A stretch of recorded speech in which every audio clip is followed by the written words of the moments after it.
I want to introduce tonight's speaker, Mike Weber. Mike is a popular returning speaker for the museum. He has a long history and love of Cornwall. As a child, he collected rock and mineral specimens from in and around the mine's waste rock piles, and that led him to a study of geology. As a 1982 geoscience graduate from Penn State University, Mike worked for 36 years as a geologist, health physicist, and manager for the U.S. Nuclear Regulatory Commission and also the U.S. Geological Survey. After retiring from federal service, he returned to Cornwall, where he serves as a guide and researches the history of mining and geology of Cornwall and similar deposits in Pennsylvania.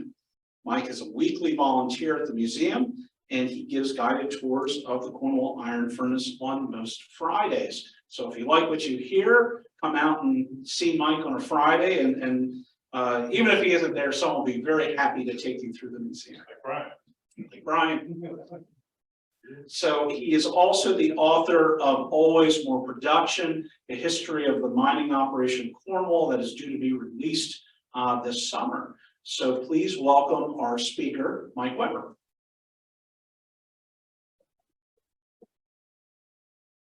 Well, good evening and thank you. It's great to see an almost full room here at Cornwall Manor. So we are so pleased that you could join us both in person and by Zoom tonight for our presentation on the lost decade mining at Cornwall in the 1920s. So tonight we're returning to mining history at Cornwall, one of my favorite topics. And I will explain why I refer to the 1920s at Cornwall as the lost decade shortly. Tonight's presentation is actually part of a series of presentations and events that commemorate the 50-year anniversary of the closure of the mines right here in Cornwall, 1973. I would like to thank the Friends of the Cornwall Iron Furnace for sponsoring this webinar, for Cornwall Manor for hosting us here, and also especially to Mike Emery, who just introduced me as a Cornwall site administrator, Kathy Donaldson back there as the treasurer for the Cornwall Associates, and Bruce Chadbourne, who's our cinematographer, videographer, researcher, and resident here at Cornwall Manor. There we go. So as part of my opening tonight, I would like to pay tribute to Michael Showwater. Michael was a site educator at the Ephrata Cloister, and he died unexpectedly in January of this year. He was originally supposed to make this presentation tonight, and it was going to be on the topic of room enough for all, immigration into Pennsylvania in the 18th century. Michael was a scholar, a historian, an educator, and a friend, and those who knew him well will deeply miss his presence. So I'm filling in for Michael tonight, and of course, I'm not talking about immigration in Pennsylvania in the 18th century, but I'm talking about a much different historical topic with Cornwall. So after this brief overview, I will discuss the research I've been conducting on the history of mining at Cornwall, explain what I mean by the lost decade, discuss J. Angelo and his many contributions, and then summarize by sharing some of the highlights of the operations of the mines in the 1920s. In providing those highlights, I will include mention of the miners who we know died while they were working in the mines. They made the ultimate sacrifice in producing the riches of the earth, so I think it's only appropriate that we recognize and respect them, paying tribute to them in the presentation. Of course, I do plan to leave plenty of time at the end of my presentation to answer your questions and listen to your comments. I also have to behave this evening because my sisters and brother-in-law are in the audience, so I won't point them out, but it's good to have family present. So I've been conducting research about the mining of Cornwall for off and on for the last 40 years or so. My research received quite a boost in 2019 when Mike Trump donated a collection of information and other items to the Cornwall Iron Furnace. That collection came to Mike from Jean Neal, who was the wife of Charlie Neal, who is pictured in the upper right of this screen. Now, Charlie worked for the Bethlehem Steel Corporation from 1937 until after the mines closed at Cornwall.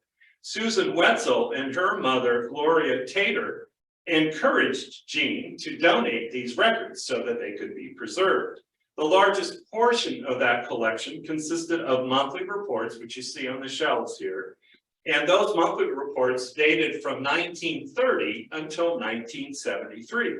For the first time in my research, I had access to detailed information about the mining here at Cornwall, as well as the operation of the concentrator plants in Lebanon and then later in Cornwall.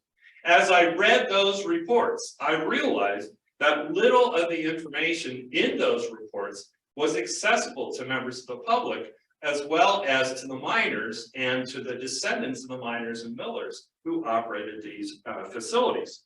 So what was lost, you may be asking? Well, Bethlehem Steel took over the operations of the mines in 1916, although the Cornwall Ore Bank Company continued to operate until about 1918 or so. That meant that I had good records for the mines from 1864 until 1918, and then from 1930 until the end of mining in 1973. But what about the 1920s? Were there monthly reports from the 1920s as well? This, for me, became the lost decade. Now, operations of the mines in the 1920s took on a pivotal significance for the future of mining at Cornwall. Although I had access to lots of photos that helped to record the history, I lacked any narrative descriptions of what was actually happening at the mines during that period. When Bethlehem Steel acquired the Cornwall mines and a controlling interest in them in 1916, they challenged the miners to increase dramatically the production rates of iron ore. This included upgrading the crushing and hoisting facilities so that they could boost production, increasing stripping operations to remove waste rock from the open pit, and excavating underground mines that were here in Cornwall to even produce more iron ore. The challenge was also prompted by the discovery of the eastern ore body in 1919, about a half-mile east of the open pit in Cornwall. These equipment upgrades, the increased stripping, the development of the underground mines all occurred in the 1920s. Consequently, finding a reliable description of the operations of the mines in that decade became one of my primary quests. So I soon discovered that the information I was searching for might be located at the National Museum of the American History of the Smithsonian Institution. In 2011, Richard Angelo Jr. and Jeanette Angelo Laverty donated a large collection of photographs and other information to the Smithsonian, which they had acquired from their father, Richard R. Angelo, who, of course, many of you know went by the name Jay. Jay Angelo lived from 1922 until 1997 and worked for most of his career as a photographer for the Bethlehem Steel Corporation from January 1947 until January of 1980. After Jay graduated from Cornwall High School in 1940, he worked for the mines, where his father also worked as a miner. Soon thereafter, Jay enlisted in the U.S. Navy and served as a radio operator in both the Atlantic and Pacific theaters during World War II. And when he returned to the mines in 1946, he initially worked in the tool room, followed by an assignment in the engineering department. And then in 1947, he began serving as the company photographer and documented in great detail the remaining 36 years of the operations of the mines. Jay's photographs helped me immensely to understand the history of mining at Cornwall. Now, besides the wonderful and detailed photos, negatives, and notebooks that were included in this collection at the National Museum of American History, the collection included a compilation of monthly reports from the Cornwall Division in the 1920s. The description of these reports from the online guide to the collection, sounded a lot like the other monthly reports I had already reviewed from 1930 to 1973. Of course, I could not confirm that until I actually saw the reports in person. After about a year of delays associated with the pandemic and coordination with the archivists in the museum, I finally accessed those reports in May 2022 in Washington, D.C. And I was pleased to find that the collection indeed included the monthly reports from Cornwall from the end of 1923 until the beginning of 1930, just the decade that I was looking for. Now, based on my review, I requested the archives to produce scans of those reports and then send those scanned images to me, and a volunteer processed that request throughout the summer of 2022. And I received the final scans of that over 450-page book by the end of September. So for the first time in my research, I now had a fairly complete description of the mining at Cornwall from 1864 until the mines closed in 1973. And tonight, I will be sharing with you some of the highlights from that decade of operation so that you too know what happened at Cornwall in the 1920s. So mining began at Cornwall, some of you are undoubtedly aware, in 1737. Whoa. History is speeding up.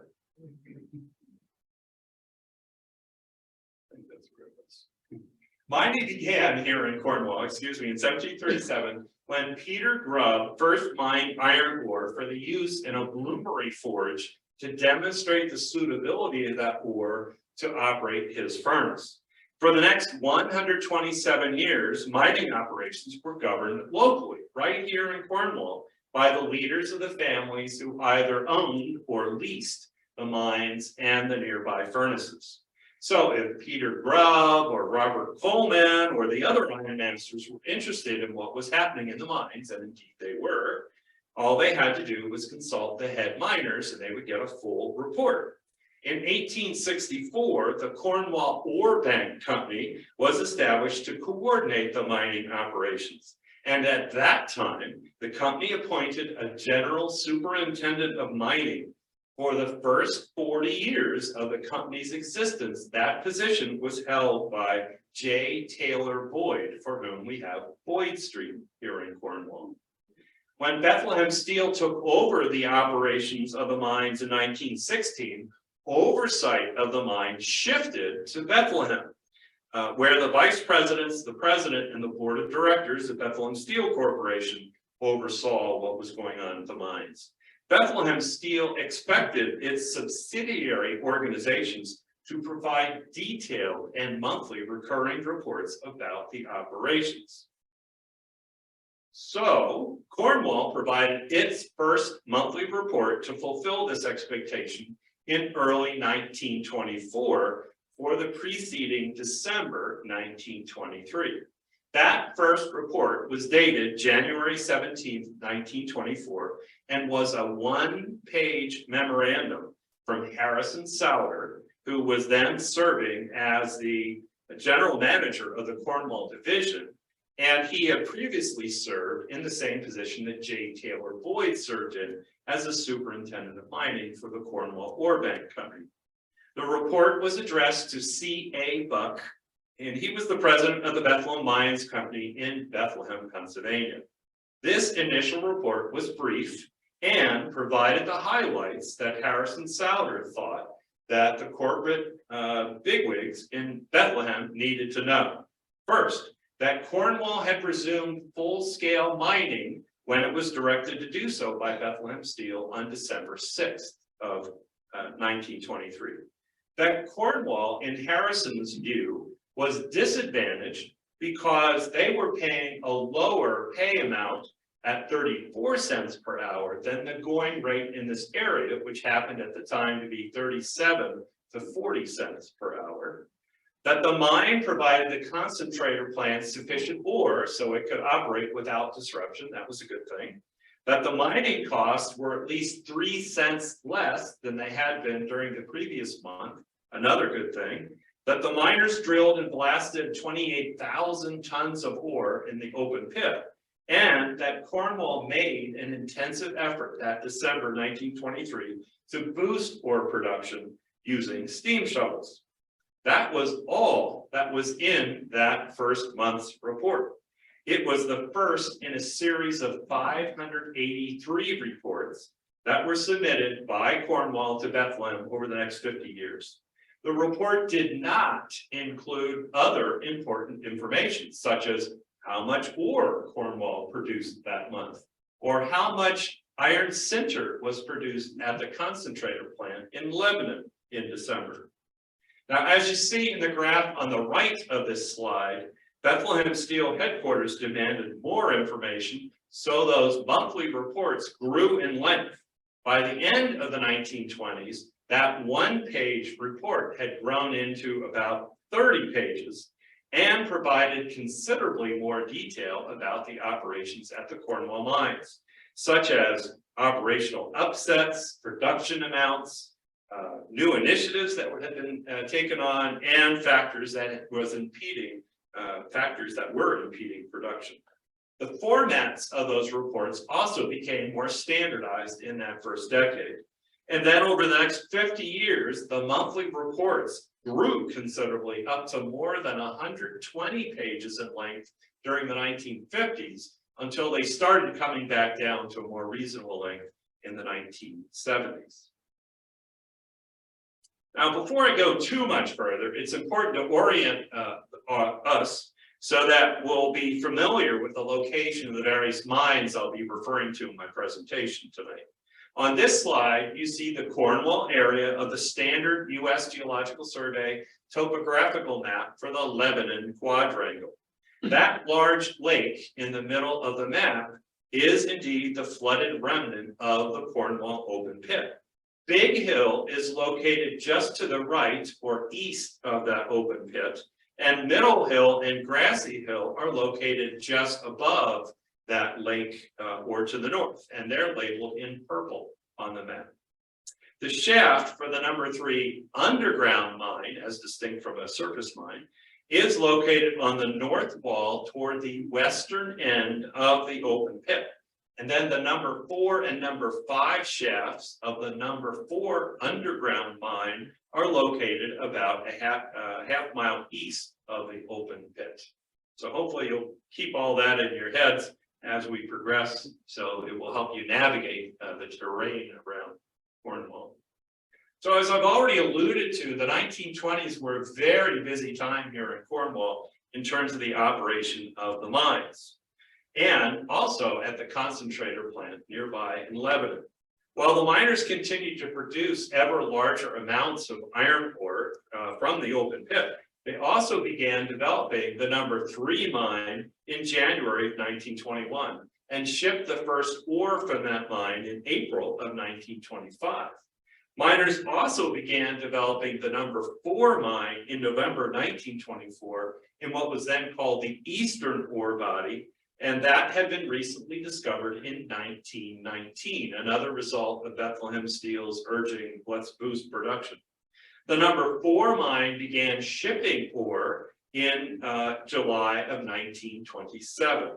Now, during the same period, Bethlehem Mines took over the operation of the Robezonia Iron Company.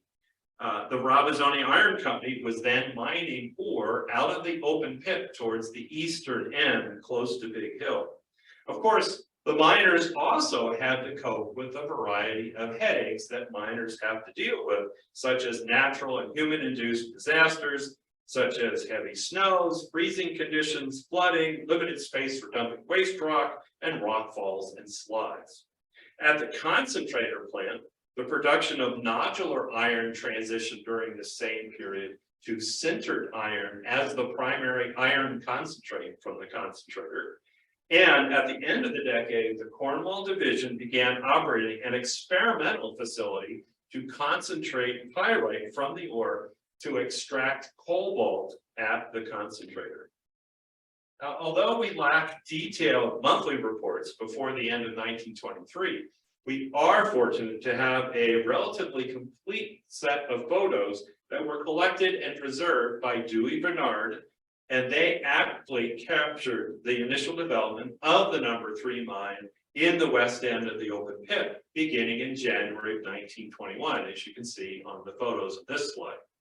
Underground mining of the western ore body, that's the main ore body right there close to the pit, was required to continue to produce iron ore without greatly expanding the size of the pit. Miners erected the head frame of the number 3 mine on January 28th, 1921, as you see in the photo on the left, and started drilling the collar for the shaft on February 18th. The collar was where the shaft penetrated the surface of the ground about halfway down the north wall of the open pit wall.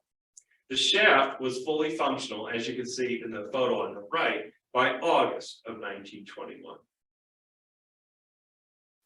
Of course, all this development had to occur without disrupting the production of iron ore in the open pit, as you can see in the photo on this slide.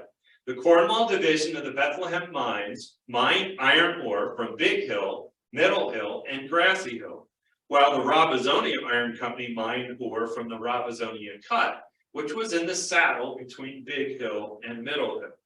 Most of the ore, in fact, had been removed from Big Hill by the beginning of the 1920s, but ore remained beneath the railroad tracks that followed the old path of Furnace Creek between Big Hill and Middle Hill and adjacent to the Robesonia Cut.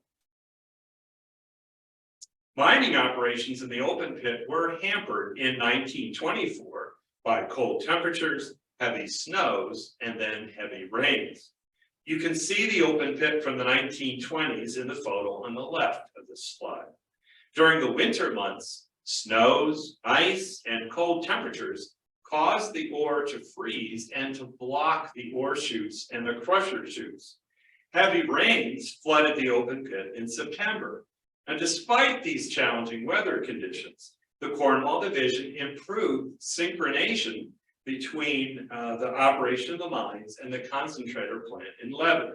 That means that the mines were producing enough ore to keep the concentrator plant fully operating and was not very disruptive to its operations.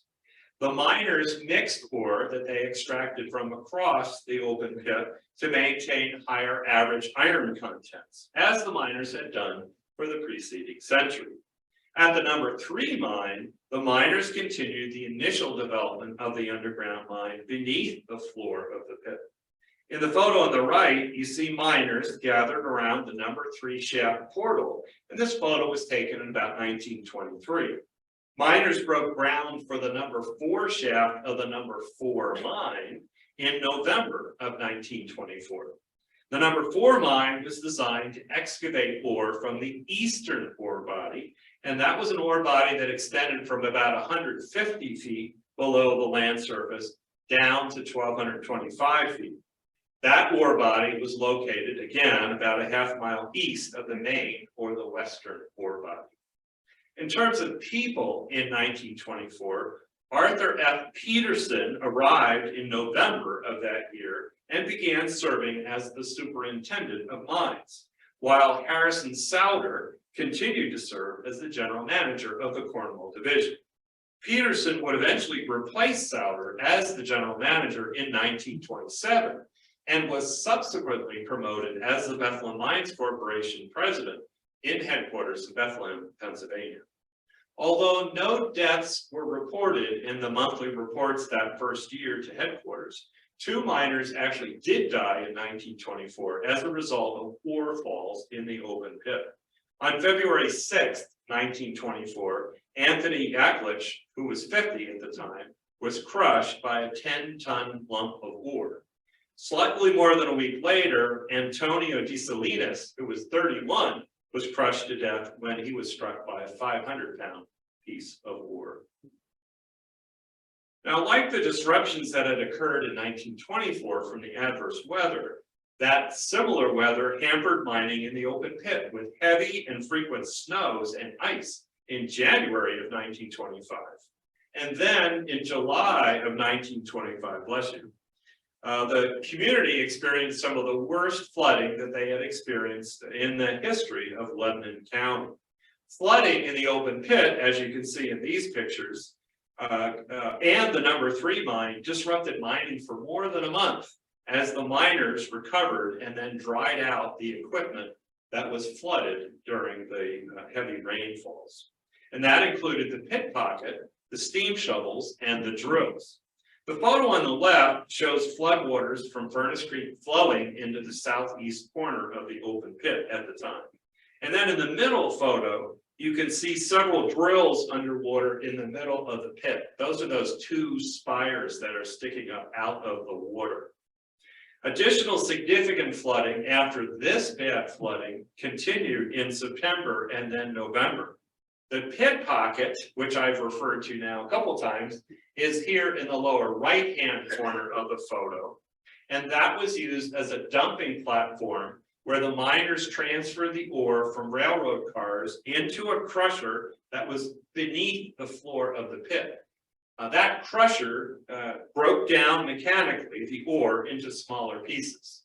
And then the ore fell out of the bottom of the crusher into the skip cars that were hoisted up the number 2 incline or the main incline and out of the open pit. Ooh.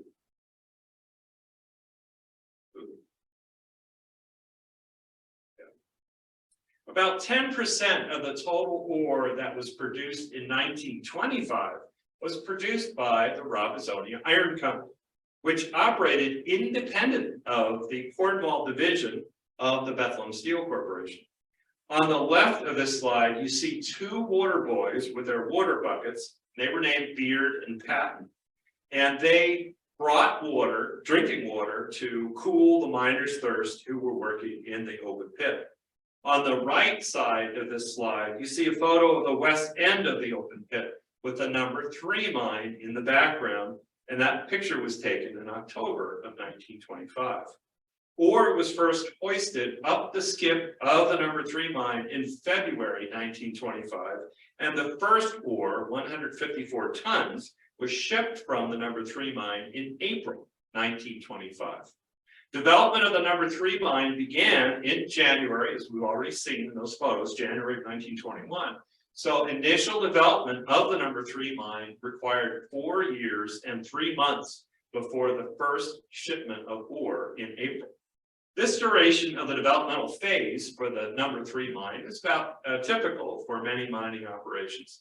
It was also a noteworthy achievement for the Cornwall miners because the Cornwall division had not previously operated a deep mine or an underground mine, even though many of the miners already had underground mining experience from their work in the coal mines in Pennsylvania and also in metal mines in Europe and in the Great Lakes region. The division again reported no fatalities to headquarters, but Andrew Deslau died on March 7th, 1925, when he was crushed by a descending skip car as he ascended the number 3 shaft of the number 3 mine. That meant that he was the first known fatality that occurred in the number 3 mine. So moving to 1926, although weather and equipment problems occasionally disrupted mining in 1926, conditions were far more favorable than they had been in 1924 and 1925. Throughout the year, the Cornwall Division management expressed concerns to headquarters about growing labor shortages that would disrupt mining operations at Cornwall. In the photo on the left, you see a group of miners underground in the number 3 mine from 1933. Management found it challenging to attract and retain skilled miners and the other craftsmen. Groups of miners quit Cornwall, for example, in early 1926 and found jobs mining anthracite coal and constructing roads.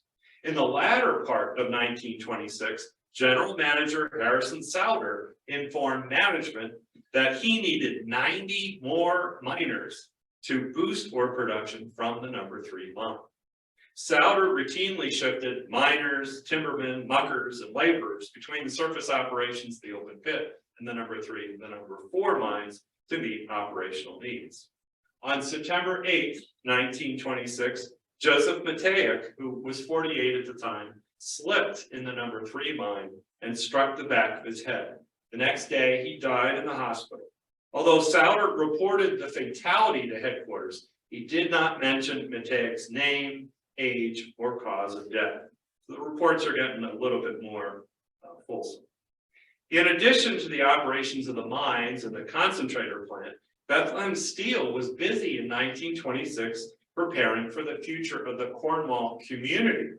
Lebanon County Judge Henry issued a decree on October 11, 1926, that established the borough of Cornwall. Bethlehem Mines developed a complete slate of candidates for the borough council positions and for the mayor of Cornwall, and worked to get them elected nearly unanimously in November. As another step in the development of the borough, the court appointed a new school board on October 23rd, and those new school board members were sworn in to their new positions on October 27th. Another busy year. On Valentine's Day, February 14th, 1927, the Cornwall Division took over the operations of the Robisonian Iron Company at Cornwall. The photos on this slide on the left depict the Robisonia cut, and on the right show the top of the Robisonia incline.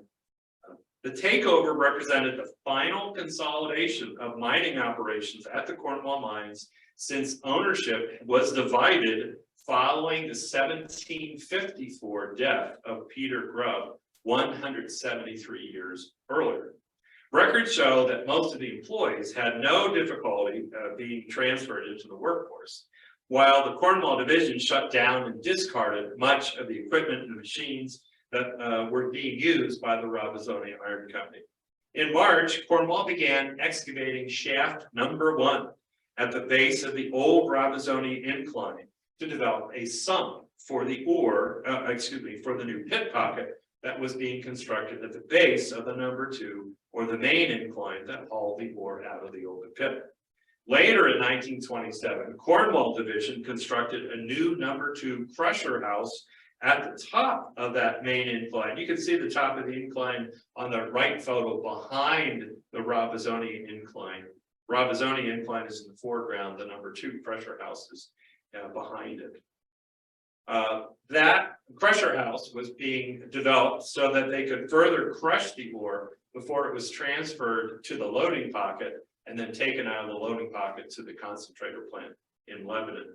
The new number 2 crusher house began operating in September of 1927. Initial development of the number 4 mine also continued in 1927. As you can see in this photo, you see that cloud of dust at the land surface. The miners reached the land surface near the head frame of the number 5 shaft of the number 4 mine at 11:05 a.m. on June 13th, 1927. These monthly reports got pretty detailed. The number 5 shaft was constructed from beneath the surface using 3 raises that were excavated upward simultaneously from the 700-foot, the 500-foot, and the 300-foot level in the number 4 mine. And the number 4 mine shipped its first ore about a month later, and that was 447 tons in July of 1927. So number 4 was developed in 2 years and 8 months, much faster than the number 3 mine had been developed. Continued operation of the open pit required removal and stripping of the waste rock. And you see that stripping operation here. This picture was from 1922, but it's representative of what was going on in 1927. The stripping operations, removing the waste rock, were increasingly constrained by limitations on where the miners could dump that massive amount of waste rock. After the rock was stripped using these large steam shovels or electric shovels, then the trains were loaded with the waste rock and they took the waste rock to the nearby dumps. By early 1927, the Berg-Coleman furnace dump, or overlook dump as it was known, was no longer available to accept waste rock northwest of the open pit. The other dumping locations were rapidly becoming too steep and less stable for additional dumping. So consequently, Cornwall Division sited a new dump south of the open pit at Sadler's Run.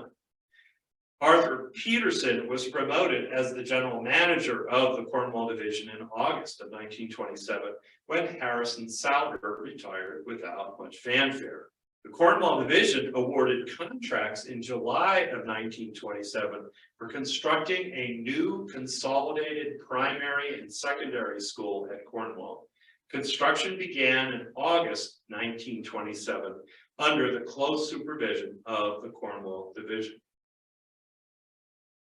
The new school, seen in the pictures here on the left, was practically completed by the following June of 1928.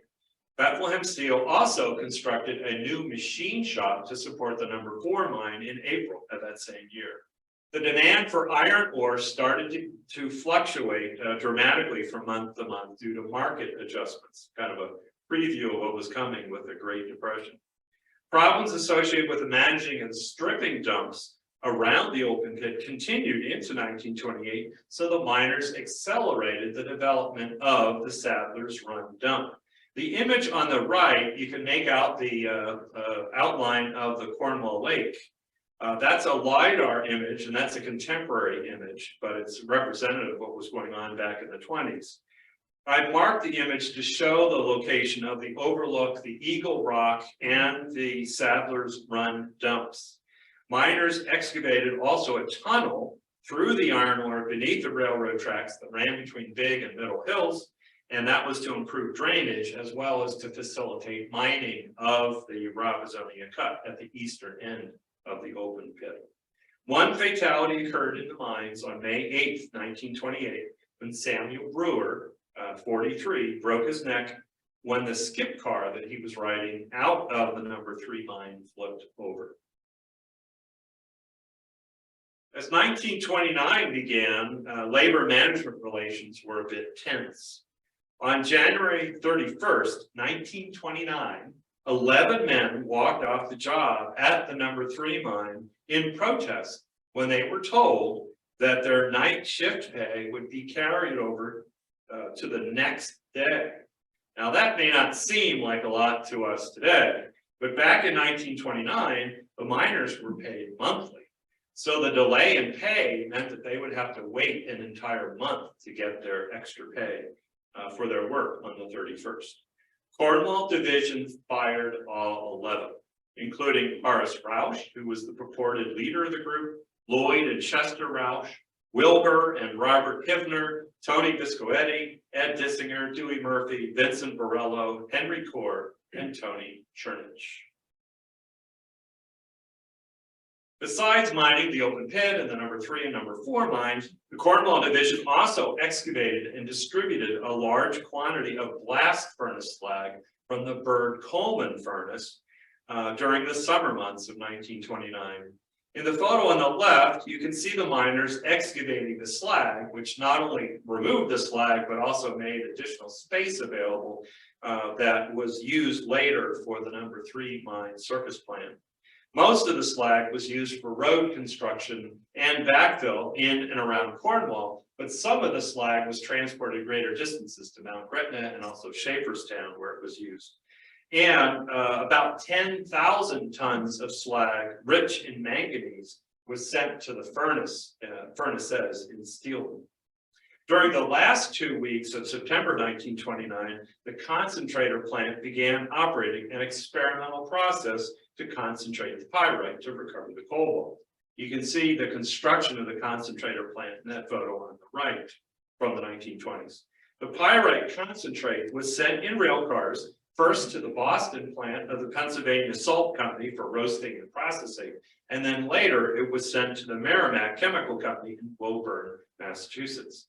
The roasted concentrate was then shipped back to the concentrator plant in Lebanon, and that's where they extracted the cobalt at that time. This experimental process represented the initial recovery of cobalt from the ore at Cornwall, and Cornwall was for many years the exclusive and dominant domestic source of cobalt for the United States. Another setback in mining occurred at the end of November 1929. On November 22nd, The pit pocket in the open pit was destroyed when a 70-foot wall of ore collapsed onto that structure, and that's seen in the photo on the left. The collapse disrupted iron ore production from the open pit for the remainder of the year until the miners could rebuild the pit pocket.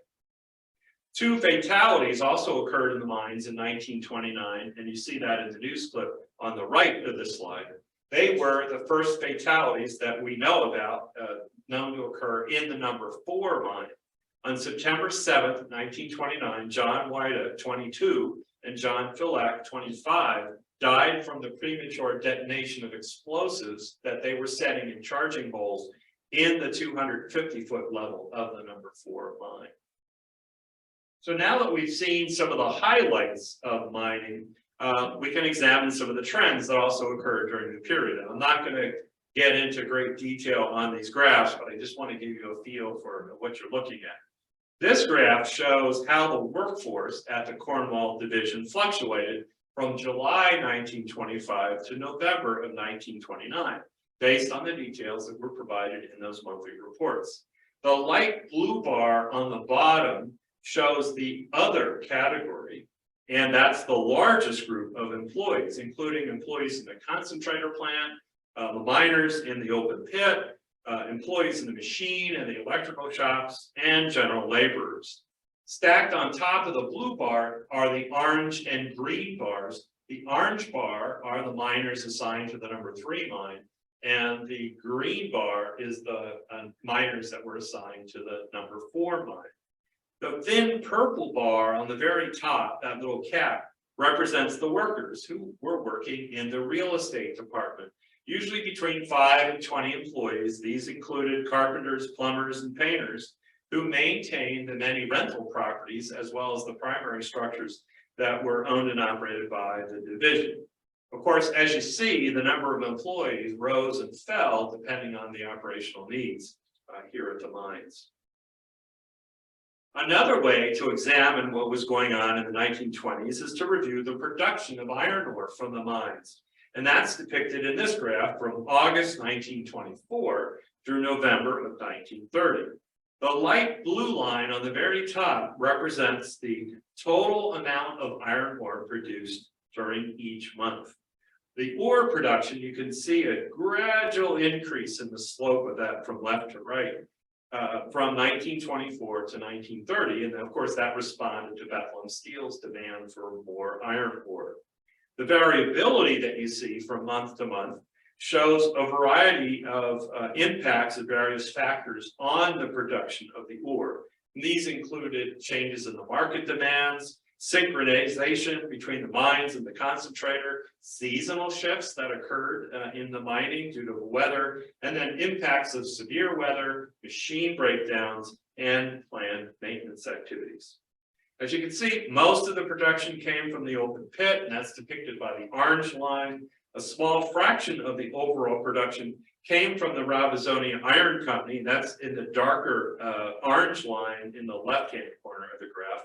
And of course, that ends in February 1927 when Bethlehem Steel took over the operation of Robisonia. At the bottom of the graph in the black line, you see the gradual additions of ore that was being shipped from the number 3 mine. And in December 1929, all the production from Cornwall came from the number 3 mine, because of course that's the month that the open pit shut down operations due to the collapse of that wall onto the pit pocket. Finally, you can see production in the number 4 mine is fairly minimal. It's that green line on the very bottom of the graph, starting in July of 1927. Now, besides the disruption of the production from the open pit in December 1929, you can also see dramatic decreases in the production of the pit in August 1925, following the flooding of July 1925, and the suspension of mining at the end of November 1930. That was caused by the Great Depression. Notice how production decreased following the crash of the stock market in October 1929. I don't know if you can see that so well. But then it was followed by a rebound as the economy got going again into the early months of 1930. until mining operations were suspended in late 1930 due to the dramatic decrease in demand for iron and steel. And of course, because most of the iron ore was coming out of the open pit, the miners had to keep up with the stripping of the waste rock to ensure that the ore remained accessible for production. Major stripping campaigns were timed to avoid conflicts with the ore production campaign. And this graph depicts waste rock that was removed primarily from the open pit from August of 1924 until November 1929. You can see a general reduction in the stripping amounts between 1926 and 1928. That was that period when the miners were having a tough time figuring out where they could dispose of the waste rock. Although both the number 3 and the number 4 mines contributed a very small amount of waste rock during this period, you can see that it was much less than the waste rock that had to be removed from the open pit. And that relationship illustrates well one of the principal disadvantages of a surface mine or an open pit. And that's the need to remove large quantities and dispose of large quantities of waste rock from the mining operation. So I hope that you now have a better understanding of what was going on here at the Cornwall mines in the 1920s. At the beginning of my presentation, I paid tribute to Michael Showalter. Now, as I bring the presentation to a close, I particularly wanted to thank the people and the organizations who provided the information that I used in researching this lost decade. The primary source was, of course, the Angelo collection in the Archive Center of the Smithsonian Institution's National Museum of American History. Our understanding of this history of mining in Cornwall is also greatly supported by the many photographs that we have of the mines and the mining operations. These photos have been graciously shared by Mike Bernard in the Dewey Bernard collection, by Mike Trump from his extensive collection of photographs of the Cornwall mines, and in the collection of photos from Daniel Chernich, Cornwall Iron Furnace, the Lebanon County Historical Society, and the Pennsylvania State Geological Survey. So as we've seen in tonight's presentation, the accomplishments of the 1920s laid the foundation for significant increases in iron ore production in Cornwall until mining concluded in 1973. The 1920s were a pivotal decade in the mining at Cornwall. I want to thank you for your attention throughout the presentation this evening. And I'd also like to thank Cornwall Manor and Cornwall Iron Furnace Associates for sponsoring this webinar, particularly Mike Emery, the Cornwall site administrator, Kathy Donaldson, the treasurer of the Associates, and Bruce Chadbourne, videographer, researcher, Cornwall Manor resident. And now, after Mike speaks briefly, I'd be happy to answer your questions and listen to your comments. Thank you.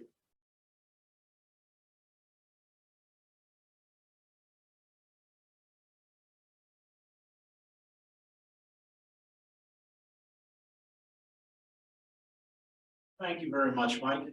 The way that we're going to format the next question and answer session, we have some people that have some questions online. We'll probably start out with a few of those, and we'll also then work in questions from the audience.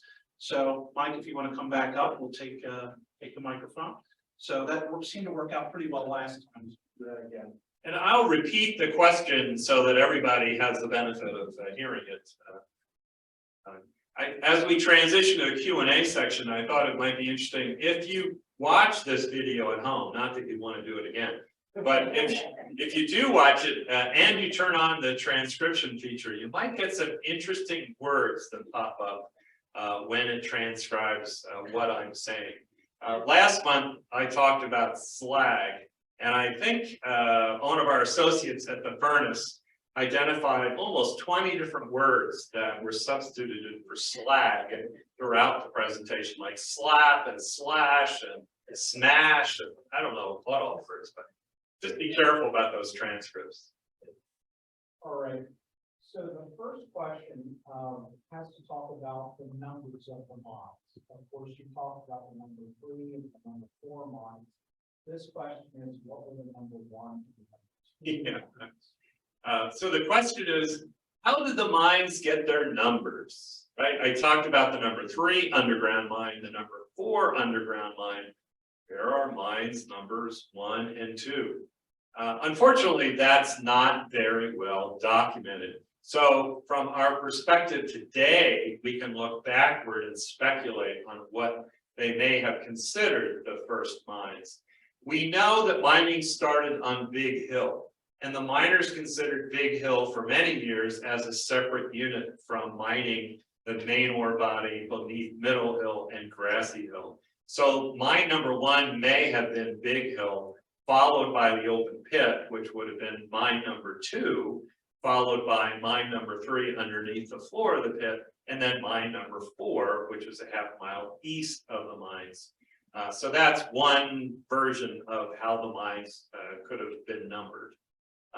There's also the Elizabeth mine, which is on the backside of Big Hill. So another version of that might be the main ore body was mine number 1, Elizabeth mine was mine number 2, because it provided ore to support the Elizabeth Furnace about 7 miles east of Cornwall. And then moving on to mines number 3 and 4. But in short, we really don't know.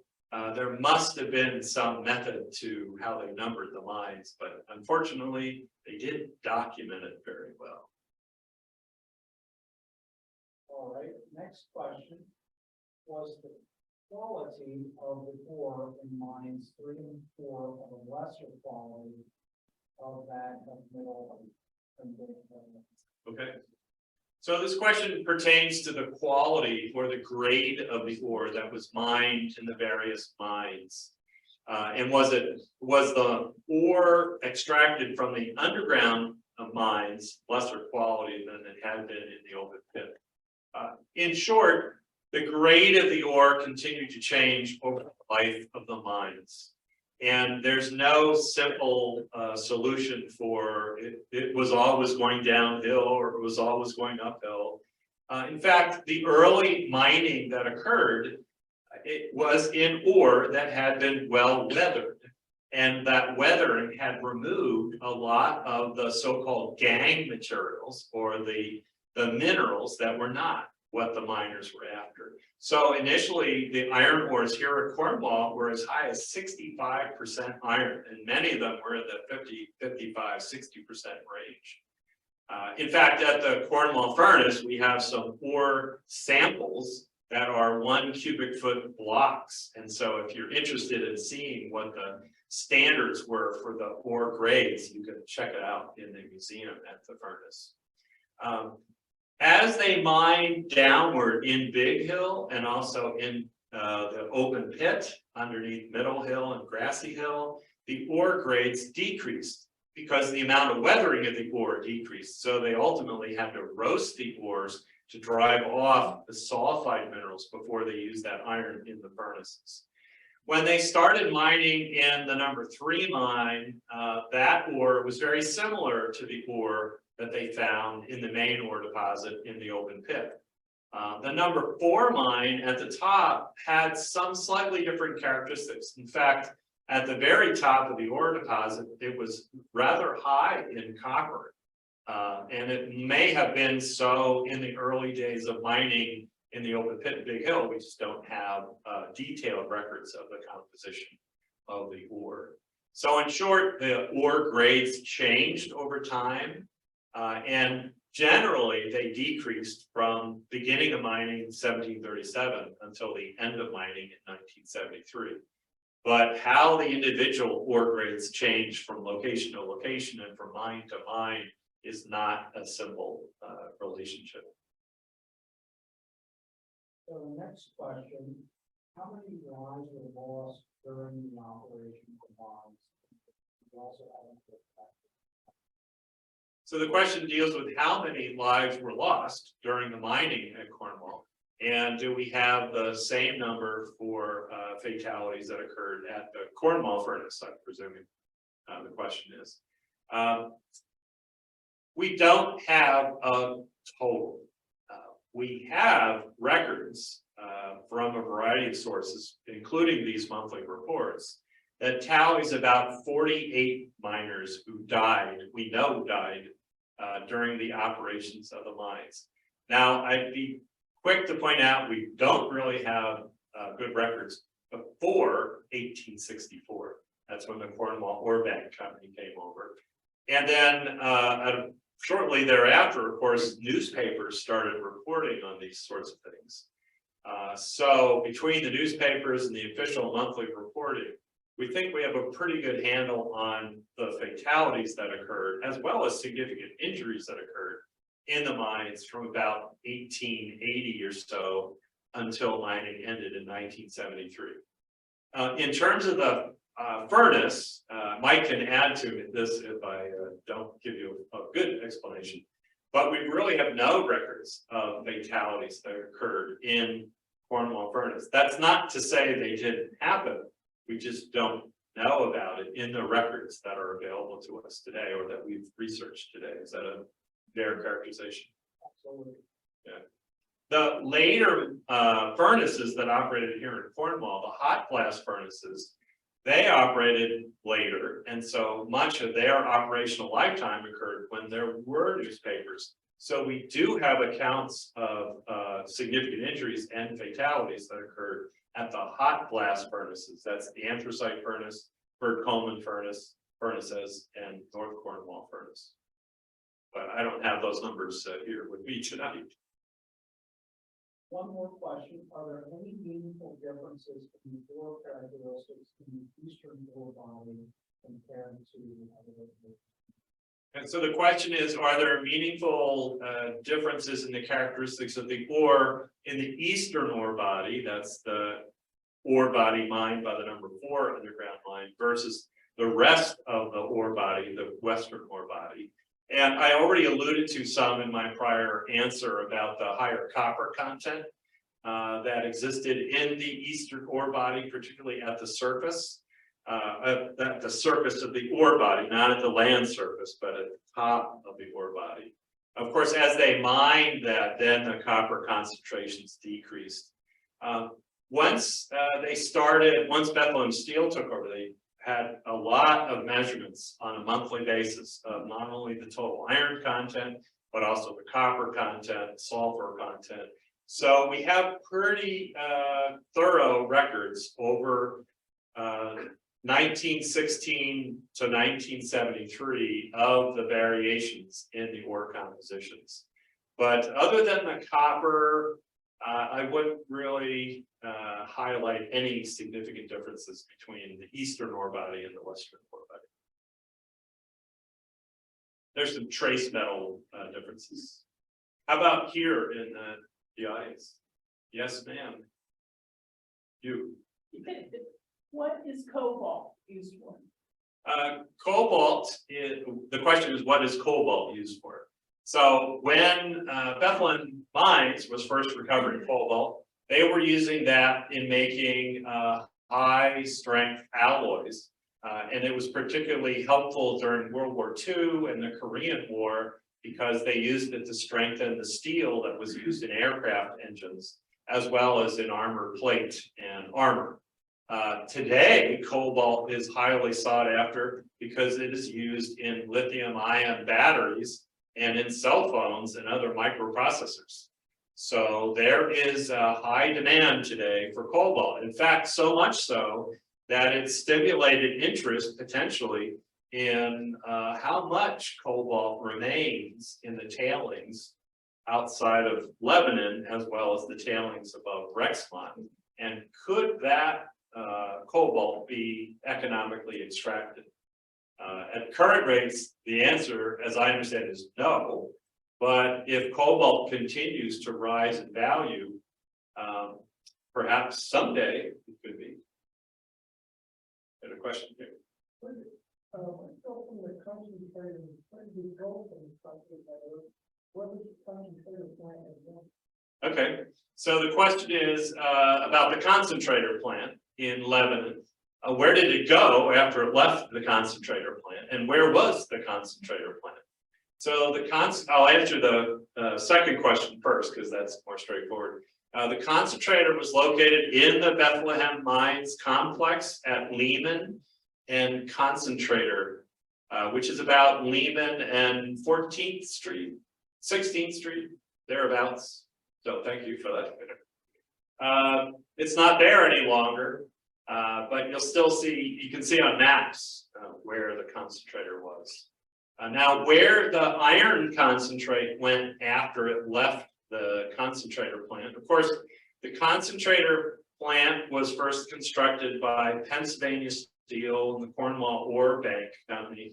So the nodular iron concentrate and later the sintered iron concentrate went to hot blast furnaces both in Lebanon and then later in Bethlehem, Pennsylvania, Johnstown, Sparrows Point, Lackawanna, New York. And then the copper concentrate was sent from the concentrator to a variety of smelters around the country, including one in Canada. And that's where they extract the copper, silver, and gold from the copper concentrate. And the pyrite concentrate that I mentioned that they were experimenting with in the 1928, 1929 timeframe, that came back to the concentrator plant to leach out the cobalt to recover it. When they went into full-scale operation in 1938, all the off-site processing was done away from the Lebanon concentrator to recover the cobalt. So that was done at the Pyrites Company in Wilmington, Delaware. It was done at Sparrows Point down and Curtis Bay, south of Baltimore. Sheridan Slag Company was part of it. I think we have a representative here, maybe not tonight. But Sheridan got exclusive rights to the waste rock and also to the slag from the mining operation, as well as to some of the slag in Lebanon. Sorry. The Sheridan Furnace? Yeah. Sheridan Furnace received ore. So the question is, was the Sheridan Furnace involved? And the answer is Sheridan Furnace received ore from Cornwall. They may have gotten it from other sources as well, but yes, Sheridan Furnace received ore from Cornwall in the early years. Other questions? Yes.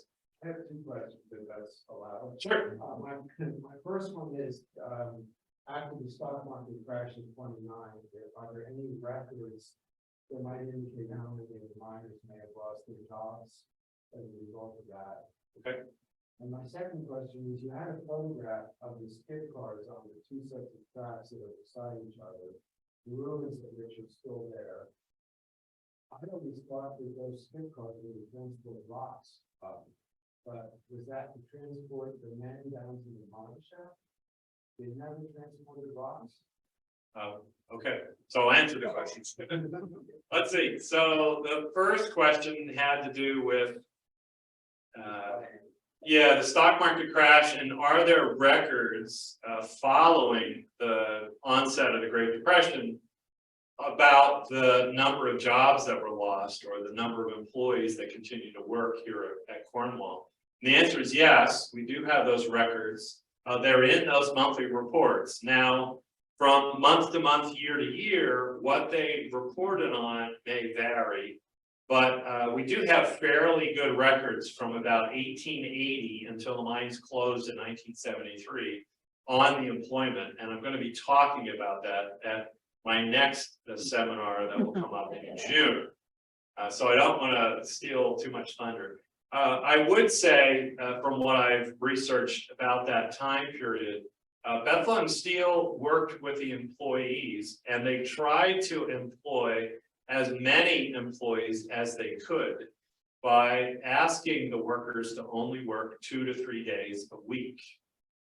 That meant, of course, that the miners were taking home and the other craftsmen were taking home a lot less pay, but the objective was to ensure that the most number of people were taking home enough money to pay their rent and keep food on their tables for their families. So I think that was a very noble objective. I know other companies did that as well, but it was nice to see that in the records of employment during that time period. And the next question dealt with the skip cars. And one of the pictures that I showed men that were riding up in the skip cars. And the question is, were they only used for men, or were they used for ore or waste rock, or what were they used for? So in the open pit, the skips that were used on that main incline or the number 2 incline were only used for ore. They did not transport men up and down unless, you know, the men were getting a quick ride from one level to another level. But for the most part, it was just ore. In the mine, they used those cars for both transporting men and materials and ore and waste rock. So they had the ability to change out the skips as they needed. Now in the number 4 mine, which you didn't see, we saw them working on the number 5 shaft. Most of the transport that occurred in the number 5 shaft of the number 4 mine was men and materials. So most of the ore came up the number 4 shaft, not the number 5 shaft. Most of the waste rock as well. You just had the words they changed out the skips.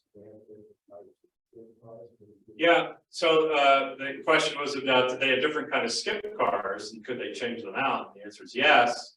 When the men and material were going up and down, they could either have like a bleacher set that the men would sit in, or they had other cars that they could put equipment in, such as the tramming locomotives that they had to transport up and down to repair in the mine. When they were hauling waste rock or ore, they used more of a bucket skip that would hold the ore or the waste rock. How much longer would the operation have continued if the mine hadn't flooded in 1973? Yeah. Well, okay. So the question was, how much longer would the mines have operated if it hadn't flooded with Tropical Storm Agnes? Tropical Storm Agnes occurred in '72. So the mine operated for another year in the open pit until it closed June 30th, 1973. Now, to speculate beyond that is just pure speculation. We know that from the records, there are several million tons of ore that remain in the number 4 mine in the open pit, and some lesser amount in the number 3 mine. So at the rate that they were producing in the 72-73 timeframe, that may have lasted another several years at that current rate. We do also know that Cornwall division was keeping very close tabs on the remaining reserves that they had. And that started way back, but we know they started reporting those records in the 1950s. And so that when Bethlehem Steel decided to close permanently the underground mines in July of 1972, they had already mined out most of the reserves from the number 4 mine. And they only had a very small amount of ore left in the number 4 mine. Most of the ore by that point was in the open pit. Now, this concept of reserves is a little tricky because when you operate a mine, you come up with a forecast of what you expect to safely extract. Sometimes you get more out, sometimes you don't get that much out. So, you know, there is some wiggle room in those reserves. So I'd come back to what I said earlier, probably had another several years. It's interesting that the Grace mine, you know, was going full gang at the time Cornwall closed, and then it closed shortly thereafter in 1977. And Grace had plenty of reserves, and they had a state-of-the-art concentrator facility in mine. So why, you know, the Grace mine closed remains a mystery to me today. It must have had something to do with the bigger Bethlehem Steel Corporation and what they saw as their needs for continuing to operate. The question is, was the Grace mine in Morgantown? And the answer is yes. Yes, sir. So I noticed you had a graph before showing that mine number 3 and then mine number 4 had about the same amount of employees. However, mine number 4 didn't actually accumulate the same amount of ore that mine number 3. Now, did it take some time for it to reach those levels, or did it stay at that bare minimum? Wow, that's a perceptive question. So his question was, he noticed that both number 3 and number 4 underground mines had about the same number of employees, But the amount of ore that the number 4 mine produced was a lot less than what was coming out of the number 3 mine at the time. So good question. What you see reflected there is the status of the development of the mines. Most of the ore that was produced in the 1920s was being sent up to the concentrator plant so that they could fine tune the concentrator operation to better extract the ore, the iron and the other metals out of the ore. And so they weren't really pulling out all the stops in the 1920s in the number 4 mine. Now later, when the dominant reserves at Cornwall were in the number 4 mine, then they cut back on production from the open pit and ramped up production in the number 4 mine. When employment peaked in the number 4 mine in the 50s and 60s, there were close to 400 to 450 miners, so more than what you saw in the 1920s. And of course, the number 4 mine produced about 35 million tons of iron ore over the years that it operated from 1927 to 1972, if you account for the period that it was shut down during the Depression and the mine was actually allowed to refill water. Said we produced a lot of tons of iron. Who's the main importers and why during the after 1333 that iron was not sought after? So who got the Who got the Cornwall iron ore? So in this time period, it was primarily the hot blast furnaces, initially in the Lebanon area, and then when Bethlehem Steel took over, they started transporting the ore to much greater distances. So it went to the other furnaces that I mentioned, for example, Bethlehem furnaces, Steelton, High Spire, Johnstown, Lackawanna, Sparrows Point. They were the furnaces that were receiving the ore primarily from Cornwall. That I did the 1330. No, you said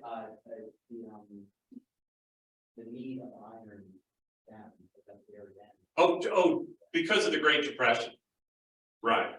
Because America and the rest of the world wasn't really doing a whole lot at the beginning of the Great Depression. It took a while to come out of that period.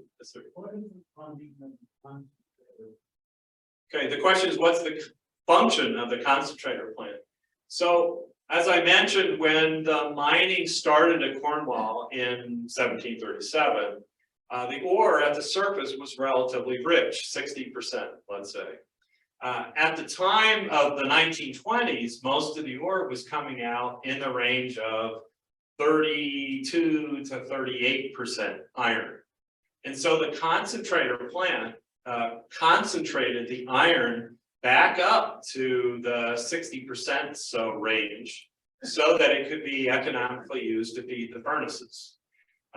That was the principal purpose. Now, since they were crushing the ore and then using magnetic separators to accomplish that concentration, they were also able to recover the other metals that were present in the ore, including the copper, silver, and gold, and the cobalt.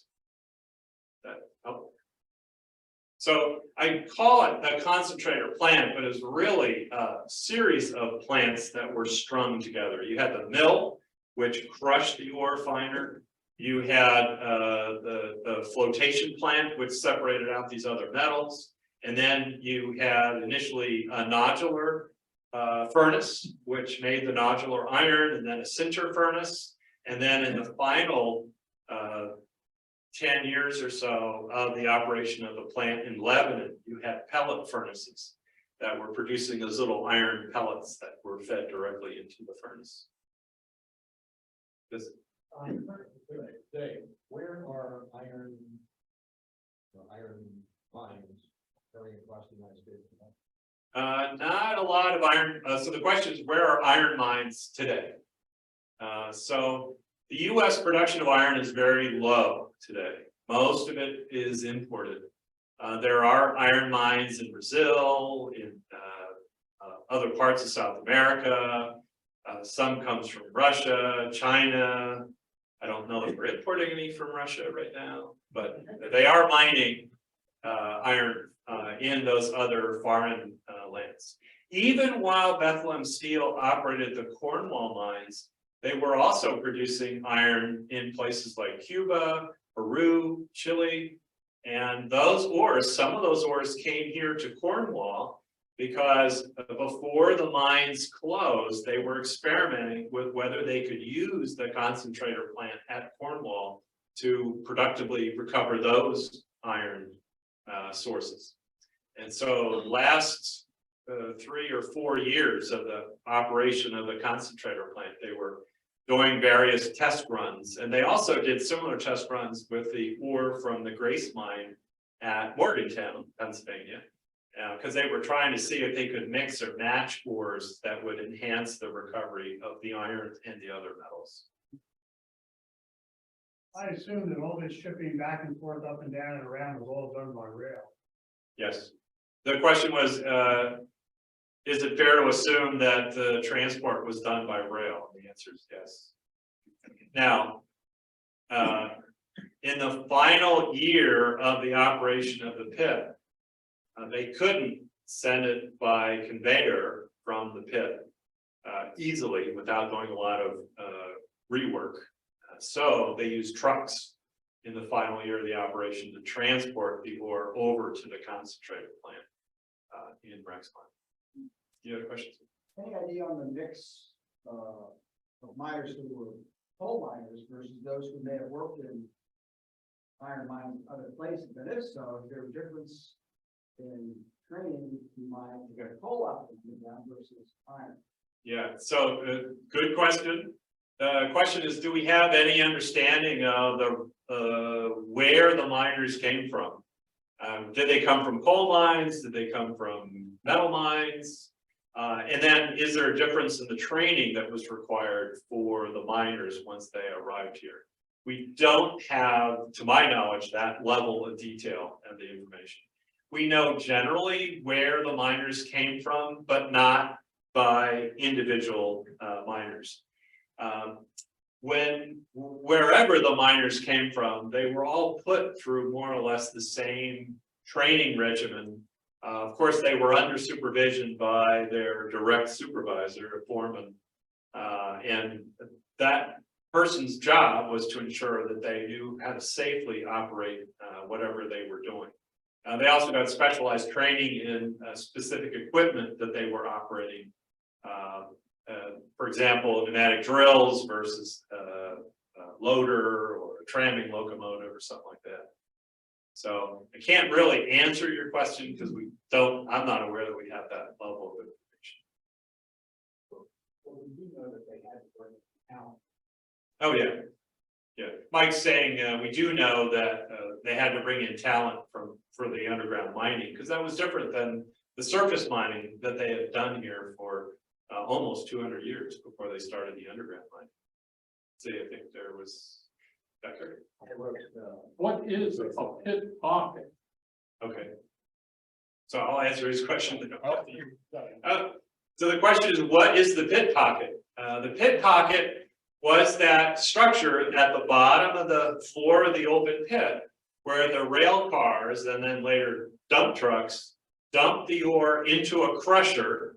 The crusher was below the bottom of the pit. It crushed the ore and then it loaded that ore onto the skip cars, and then those skip cars went up the main incline out of the pit and then transferred it ultimately to rail cars and shipped it to the concentrator plant, or put it on the conveyor belt, shipped it over to the concentrator in Cornwall. Okay. I worked in Morgantown, and we had a lot of miners came from coal, frack, and they were the miners in Cornwall that came down. They did the same type of mining. So the gentleman said he worked at, I think you were an electrician at the Grace mine in Morgantown. And he shared that a lot of the miners who had experience in the coal mines came down from Frackville and areas in the Schuylkill Valley. And also miners from other mines, from the metal mines, came and they received the training. So it was comparable training, right? Or comparable. You started as a helper. Yeah, you started as a mining helper and then you worked Started as a mucker. as a mucker. Yeah, that's what I started as. Yeah, really? Yeah. Wow. So he started as a mucker and then he ultimately became an electrician. And he has a wild story about taking off a fuse. Let's see, yeah, go ahead. When did Bethlehem Steel end? I can't tell you the exact date, but it was around the turn of the 21st century. Somebody else may know based on, but it was like 2003 or something like that, or, once it enters into bankruptcy, so when does it liquidate? That can be a very drawn out process for a huge corporation like Bethlehem Steel at one time was. You mentioned the term waste rock and slag. I take it they're different, and how are they different? Okay, so the question was, I mentioned waste rock and slag, and he said he takes it from my context that I treat them differently. And the answer is yes, I do. The waste rock that I was referring to is the rock that had to be removed from the surface mining or from the underground mines to get access to the iron ore. And so that's a naturally occurring rock, but it's a rock that the miners don't want. Bless you. That's in contrast to slag. Slag is a product of iron or steel furnaces. And it's formed from the addition of flux to those furnaces.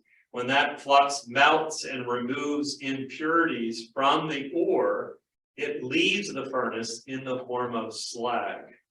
Now, sometimes in common speech, we might be tempted to treat them one and the same. Another would be cinders, right? We'll call cinders slag or slag cinders, or you call waste dump or a rock dump a slag pile. But as a geologist, I try to be distinct so that I don't confuse people in what I'm talking about. Sometimes it works, sometimes not so. I think you mentioned earlier that when mine closed in 73, they still had so many years of reserves. Yes. Is it possible that because the main line railroad through Cornwall, it was so damaged from Agnes that they shut it down after 1972? Did that have affected their decision because they lost their rail transport? Yeah. So the question is, could the decision to have permanently closed the Cornwall mines have been based on the damage that had been inflicted on the rail lines by Tropical Storm Agnes? And I'm sure that was a factor, but it wasn't the primary consideration in making the decision, as far as I've seen in the documentation of that decision. In the management exchanges between management here at Cornwall and Bethlehem, the principal reasons cited were that they had already extracted most of the ore from the underground mines. And it would have been very expensive to rebuild all the infrastructure, the equipment that would have been necessary to restart the underground mines. And that led to the decision in 1972 to permanently close the mines. Now, as I say that, I'm reminded of the conversations we've had with the miners who were adversely affected by that decision. And they tell me to a person that they knew that the mine shut down, that those underground mines were not going to reopen. I always find that fascinating because in the documentation, that decision was only made in early July. And so somehow those miners had like a sixth sense and they knew, okay, that was it. And, many of the younger miners were told by the older miners around them, that's it, turn in your equipment, you're not going back down.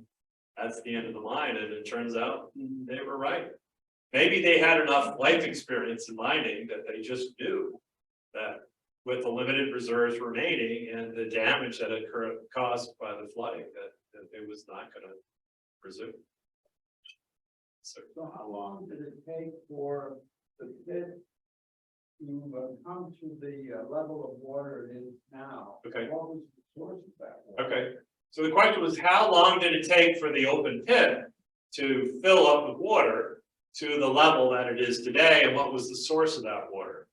So the mines shut down, the open pit closed finally in June of 1973.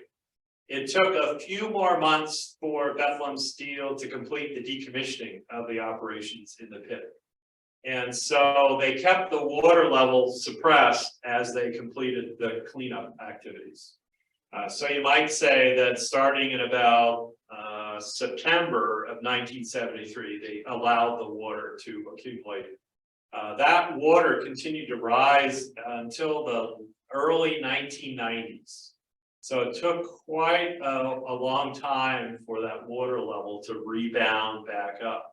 Now, the water level today is artificially maintained because there's an outlet near the old machine shop of the open pit. And that keeps the water level where it is today. Mike and I often drive by and we say, oh, the pit looks a little fuller today. But I don't think that's really what's going on. It must be some trick of the eye or something.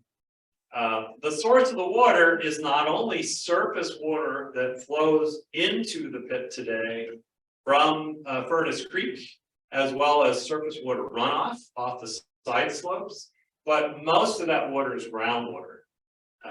For all those years that they were mining, from about 1900 until 1973, they had artificially suppressed the water table below the pit so they could productively mine the open pit. Once they stopped pumping in the bottom of the pit and in the number 3 mine, that water level came back up to pretty much where it was before they started mining. Okay. Yes, sir. So after those 2 fatalities of dynamite, was that less frequent use method of mining, or did it something like that? Yeah, so the question is, after the dynamite fatalities from the 2 men who were killed from the premature blast, did they stop using dynamite? And the answer is no, they didn't stop using dynamite. That accident was investigated, but they were not able to come to a definitive conclusion on the cause of those fatalities, the premature blast. Because the 2 workers were working together, and there were not other people around them at the time that could identify perhaps what they may have done incorrectly or what happened to cause that premature detonation. There were additional people later in the operations of the mines that had similar close calls and similar accidents. Okay. Well, thank you, everyone. I'm sure that if you do have another question or two after we wrap up here, that Mike will be around to talk to you. If not, we will be back here again in June. So always another chance to talk to us about this. So again, thank you everyone for joining us with this lecture. I especially want to thank Mike Weber, of course, for his presentation, Kathy Donaldson, and Bruce Chadbourne for helping to organize our virtual talk. I also want to thank the Friends of the Cornwall Iron Furnace who sponsored the program in Cornwall Manor for allowing us to use this space. Please join us for our next lecture on Tuesday, June 13th. When Mike will return to tell us about the end of an era, which references to the closure of the Bethlehem mines. Also like to invite you on June 17th at 10 a.m. at the Cornwall Iron Furnace Associates will hold a remembrance ceremony at Cornwall Elementary School to commemorate the 50th anniversary of the closure of the mines. And of course, everyone is invited to attend. Next event that we have coming up will be Saturday, May 6th, where the museum will have a cast iron cooking event. Just a reminder, the museum is open Friday through Sunday for tours. Please check our website for details and tour information. And also, if you like this evening's presentation and would like to support it, there's a little basket on the table in the back. So if you wouldn't mind dropping in $1 or $2, we certainly would appreciate it. That helps us to defray some of the costs for the talk. So thank you everyone for coming out. Please stay safe and good night.